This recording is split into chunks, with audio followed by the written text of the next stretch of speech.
Hello, Radhe Radhe दोस्तों। तो आज है हमारा लेक्चर नंबर 1 जो कि हमारा होने वाला इंट्रोडक्शन ऑफ C++। तो चलिए बिना टाइम वेस्ट किए अपने लेक्चर को करते हैं स्टार्ट। अगर आप लोग नए हो तो हमारे चैनल को सब्सक्राइब कर ले और बेल आइकन को ऑन कर ले, क्योंकि हम यहाँ पे C++ सिखाने वाले बिल्कुल बेसिक टू एडवांस। तो चलिए शुरू करते हैं। C++ is a programming language. तो आप सबको ही पता है कि C++ एक प्रोग्रामिंग लैंग्वेज है। C++ is use for develop software. तो हमारा जो C++ है वो सॉफ्टवेयर डेवलपमेंट में यूज होता है, जो कि गेम वगैरह ये सब भी डेवलप होता है इससे। The C++ language is also known as OOPs. तो भाई C को C++ से अलग ये ऊप्स कॉन्सेप्ट ही बनाता है, क्योंकि C में ये ऊप्स का कोई भी कॉन्सेप्ट नहीं है, क्योंकि C में डाटा प्राइवेसी नहीं है और ऊप्स हमारा डाटा प्राइवेसी का काम करता है। तो चलिए आगे देखते हैं कि हम लोग the C++ programming language was developed by Bjarne स्ट्रैपस इन 1980s। तो जैसा कि हम सबको पता है कि C++ का जो डेवलपमेंट था वो बर्जरने स्ट्रैपस के द्वारा किया गया था 1980s में, और ये AT&T बेल लेबोरेटरी में USA में हुआ था। The C++ language is taken from C language and similar 67 language. इसका मतलब ये है कि C++ को बनाने के लिए इन दोनों से आइडियाज़ लिए गए थे, जो कि हमारा C++ में ये जो प्लस प्लस है इसको इंक्रीमेंट बोलते हैं, जिसको मतलब आप ऐसे समझ सकते हैं कि C लैंग्वेज का बड़ा भाई हो गया C++। तो the C++ programming language is written in high level language. यहाँ पे हाई लेवल लैंग्वेज का मतलब होता है कि भाई तुम मशीन से कितने लेवल ऊपर पे जाके बात करते हो। जैसे कि हम लोग पहले असेंबली लेवल लैंग्वेज यूज करते थे, जो कि हमारा मतलब असेंबली लैंग्वेज था, जो कि डायरेक्ट मशीन से कॉन्टेक्ट करता था, वो डायरेक्ट मशीन। बट ये हाई लेवल लैंग्वेज है, इसको कंपाइलर की ज़रूरत पड़ती है, और जो असेंबली लेवल लैंग्वेज था उसको कंपाइलर की कोई ज़रूरत नहीं पड़ती थी। तो आगे देखते हैं हम लोग। And converted in machine level language by help of compiler.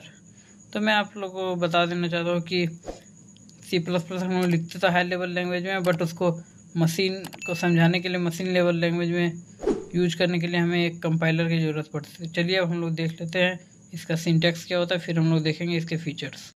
हाँ तो दोस्तों ये हमारा होता है C++ का सिंटैक्स। यहाँ पे हमारा हेड इनक्लूड आईओस्ट्रीम का मतलब होता है ये एक हेडर फाइल है। अभी इन सब के बारे में ज़्यादा ना सोचते हुए बस जो बता रहा हूँ उन सब के बारे में ध्यान दीजिए और इन सबको अपने कॉपी में उतार लीजिए। फिर आता है हमारा यूजिंग नेम स्पेस std का मतलब होता है स्टैंडर्ड लाइब्रेरी यहाँ पे। और फिर हमारा आता है मेन फंक्शन। भाई ये करली ब्रेसेस जहाँ भी दिख जाए समझ लेना कि वो एक फंक्शन है। तो मेन फंक्शन से हमारा प्रोग्राम एग्जीक्यूशन स्टार्ट होता है, और ये करली ब्रेसेस बताते हैं कि हमारा प्रोग्राम कहाँ तक चलेगा।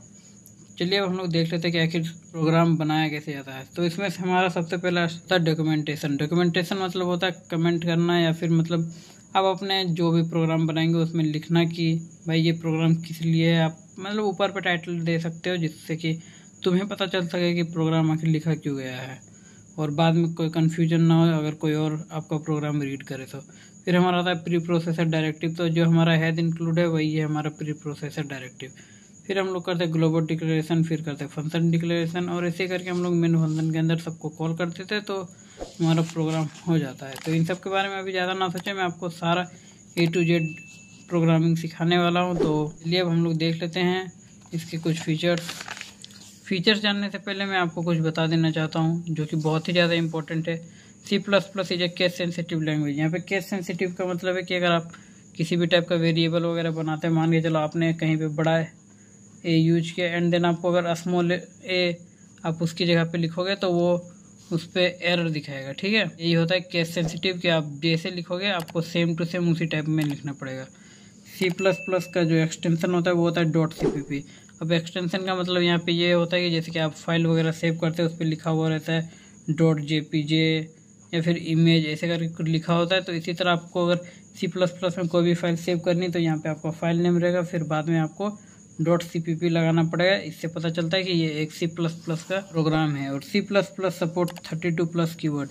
यहाँ पे 32 कीवर्ड इसीलिए लिखा गया है क्योंकि हमारे C लैंग्वेज में था 32 कीवर्ड इसीलिए। और बट अभी C++ में ऑलमोस्ट 96 कीवर्ड है, तो आप लोग चाहे तो मेंशन करके रख सकते हैं कि 96 keywords present in C++। C++ is an super set of C language. तो यहाँ पे सीधा सा मतलब है कि भाई C++ जो है C लैंग्वेज में जितने सारी चीज़ें वो सारी चीज़ें C++ में भी हैं। हालांकि इससे कुछ ज़्यादा ही हैं, जैसे कि हमारे सी लैंग्वेज में स्ट्रिंग का कॉन्सेप्ट नहीं है और बहुत सारी चीज़ें नहीं है सी में, तो उसी को इंक्रीमेंट करने के लिए सी प्लस प्लस बनाया गया था। चलिए हम लोग फीचर्स देख लेते हैं। तो हमारा सबसे पहला फीचर होता है ईजी टू लर्न, क्योंकि भाई ये ओपन सोर्स है तो ईजी टू लर्न है, क्योंकि इसके बारे में बहुत सारी चीज़ें पड़ी हुई है यूट्यूब वगैरह, आप कहीं पे भी देखो तो बहुत सारी चीज़ें मिल जाएगी, क्योंकि प्लस प्लस ओपन सोर्स है और ये पोर्टेबल प्रोग्रामिंग लैंग्वेज है। पोर्टेबल का मतलब ये है कि अगर आप किसी भी प्रोग्राम को आप अपने विंडोज़ में लिखो या फिर मैक में लिखो या फिर कहीं पे भी लिखो, मतलब ये एक दूसरे से रिलेटेबल है। आप यहाँ का कोड वहाँ रन कर सकते हो, देन वाइस वर्सा, मतलब आप लिनक्स पे रन करो या कहीं पे भी रन करो, आपका प्रोग्राम रन हो जाएगा। उसका नेक्स्ट फीचर है ऊप्स। ऊप्स के अंदर हमारा आ जाता है इनहेरिटेंस, पॉलीमॉर्फिज्म, इनकैप्सुलेशन, एब्स्ट्रैक्शन। अभी इसके बारे में ज़्यादा ना सोचे, क्योंकि ये बहुत ही हाई लेवल चीज़ है, क्योंकि सारा का सारा सी प्लस प्लस इसी के ऊपर डिपेंड करता है। तो चलिए अब आगे हमारा नेक्स्ट फीचर आ जाता है मेमोरी मैनेजमेंट, क्योंकि हमारा सी में मेमोरी मैनेजमेंट बहुत ही ज़्यादा ख़राब था, जिसके कारण से सी प्लस प्लस को लाया गया था और उसमें मेमोरी मैनेजमेंट का भी अच्छा कॉन्सेप्ट है। And then C plus plus के पास बहुत ही ज़्यादा रिच लाइब्रेरी है और सी प्लस प्लस के पास एक्सेप्शन हैंडलिंग के लिए भी चीज़ें हैं, जो कि हमारा आ जाता है ट्राई एंड कैच और अदर चीज़ें। तो चलिए अब हम लोग मिलेंगे कल नेक्स्ट वीडियो में, जब हम लोग सीखेंगे कि प्रोग्रामिंग और कोडिंग के बीच का डिफरेंस क्या है। तो चलिए कल मिलते हैं।